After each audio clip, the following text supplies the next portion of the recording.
My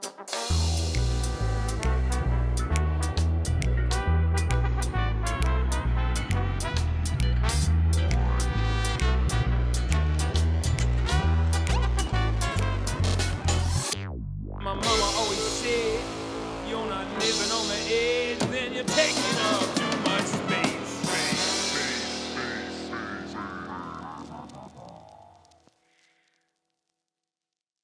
Yeah, 3 o'clock. We need to do a food run.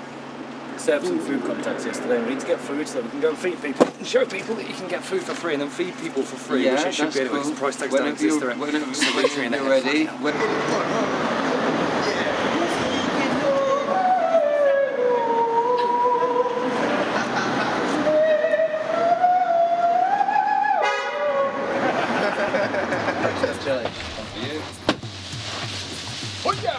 Get a load of that. Look at that saving. Look at the crunchy nut. Number one for taste. In a couple of days time, I give you contact for some more complex, some things. You don't understand how much that helps. So we can do breakfast and lunch tomorrow. You're going to probably see it around on the street. You might hear us. I tend to play guitar, so... Human Group's been doing absolutely way too much to get this ball rolling. We're destroying ourselves. We've sacrificed our normal, everyday 9-to-5 jobs. I was a teacher for ages. I worked in a pharmaceutical factory. We now do free services. That's what we do. We try and occupy derelict buildings and we give free services. So, of course, if we do free services, they are therefore not for money, it's for benefiting others' lives. That will fundamentally change our economic system. If we have a give, it's a very basic principle of love. You give and don't expect back. But if we all do that as a species, remembering that it's something we love doing as well. For example, I love cooking, so we do a free street kitchen. I love teaching the guitar, the drums, the piano. Can't play the violin. I'll try and teach that, but I don't know how you teach it. And gardening, which is something so intrinsic to us, like how plants work, ecology, and growing our own food, which is just one of the most rewarding things in the world, and it's a good bit of graft to get your muscles going. Aims and objectives of the Human Group are essentially, first and foremost, to promote self-government. So at the moment we have society is constricted by 4 simple pillars: politics, education, economics, and industry. All of these things can be optimised if we're just simply self-governed, which, to put in really simple language, don't know if I can use this word, but I'm going to use it anyway. Basically, don't be a dick. Golden rule, do unto others as you'd have done unto yourself. Be self-controlled, and in doing this, we wouldn't need money, which causes so much unnecessary nonsense and suffering. By doing free services and being self-governed, we no longer need these silly, unnecessary measures, and society becomes optimised, life becomes better, perception must change, and we begin to truly live. Well, for me, the fundamental problem we have as a species seems to be, that sounds a bit scientific, you know what I mean, as people, as humans, as things on a rock in space, seems to be perception. It's perception. We've been culturally conditioned for centuries and centuries and centuries by money, by laws, by politics, by all these things, and it's gotten into us, and we've now got to that point where we've forgotten how psychedelic and bizarre this experience is. The fact that we weren't briefed in the womb, we just sort of exist. And all this intricacy, all this complexity, molecular level, particles, atomic, the human level here, all of this is just an occurrence. And we forget that, and we start getting too lost in reality.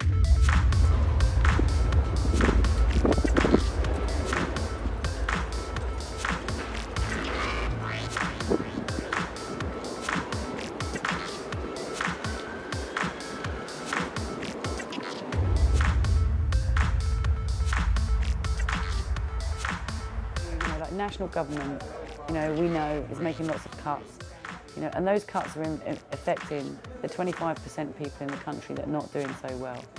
That's not really inclusive, it's not really equal, and it's not really fair, and that's non-political, you know what I mean? That's just common sense.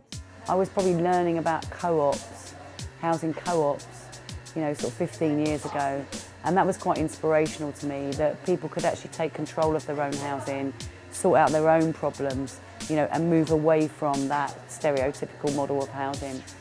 After that, I worked in the community for many years, developing things from the ground up, trying to lead people into community activity, whether it be, a green project or whether it be a breakfast club for deprived kids and families, many, many things. I'm particularly passionate about not cosmetic regeneration, but about social regeneration. And that's really where I come from. And also preventing exploitation of various situations in housing, which is happening. So all of this made me very passionate about the area that I lived in. But as I progressed within my career, I suppose I was socially regenerated, you could say.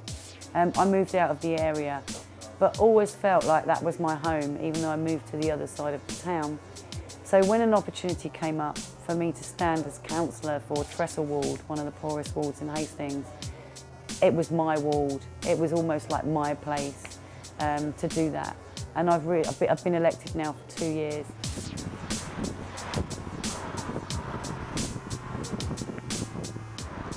There's a really difficult site now in the Ore Valley, the Broomgrove Power Station site that Jess was interested in, and she brought various professionals to Hastings to speak to us. Ivan Lebras from Brazil was one, and he has a model of something called organisational workshop.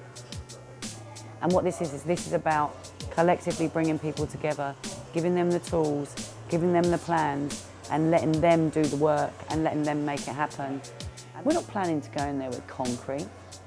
You know, we're planning to go in there with self-build. We're planning to look at models of zero-bills homes. You know, we're going to make those homes. Those homes will have capped rents. They'll belong to a community land trust, as the ones in the White Rock will be. There'll be no profit. It's not about profit. It's about giving someone a place to live, maybe a more sustainable place to live. That'd be great. So if we could do something where we're buying existing assets in White Rock and securing those for local people on one hand, but then doing something really, you know, really sort of innovative, but in touch with what is a sustainable building now, because the original idea has changed and developed over the last 20 years. But if you can create a home with its own insulation process within it, you know, and very little heating, and it has hardly any bills, then that's got to be good for living, let alone capped rents.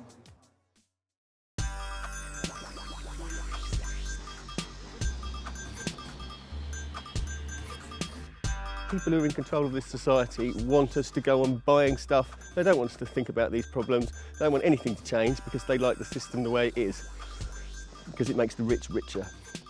Their priority is neither the needs of most of the human race or the needs of the ecosystem. So we've got an economic and political system that's not leading us in the right direction.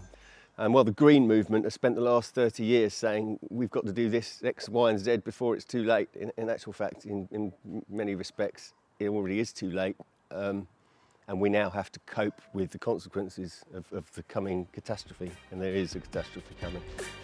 Well, the Transition Town movement came about in the early 2000s in response to the threat of peak oil, which was the peaking of global oil supplies. And it is basically to lead or to help prepare on a local level for the changes that are coming as the fossil fuel age draws to a close. Transition Town Hastings, well, we've got a very active energy group that are looking into kind of trying to get people to have their houses more efficiently insulated and getting solar panels and stuff put on. But most visibly, we've set up a community garden at Warrior Square Station, which we're turning into an orchard and a vegetable garden.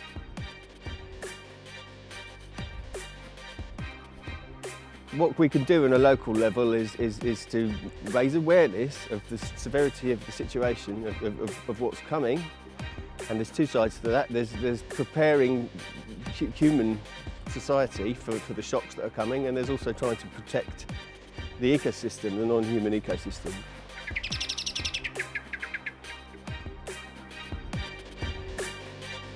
There's no way of sugarcoating this. The environmental movement has become a bit like the boy who cried wolf. You can't go on saying we've got to do this before it's too late, before it's too late. Sooner or later, you have to actually say, well, we didn't do it in time, and now it is too late, and now there's really serious problems coming. And we're right on the cusp of that with climate change now.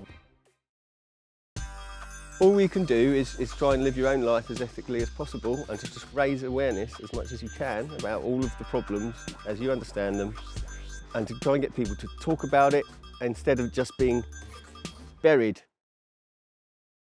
Because the edge is where it's at. we're on the edge right now. Yeah, we're gonna see some change, see some things get rearranged, moving on 'cause there's no going back.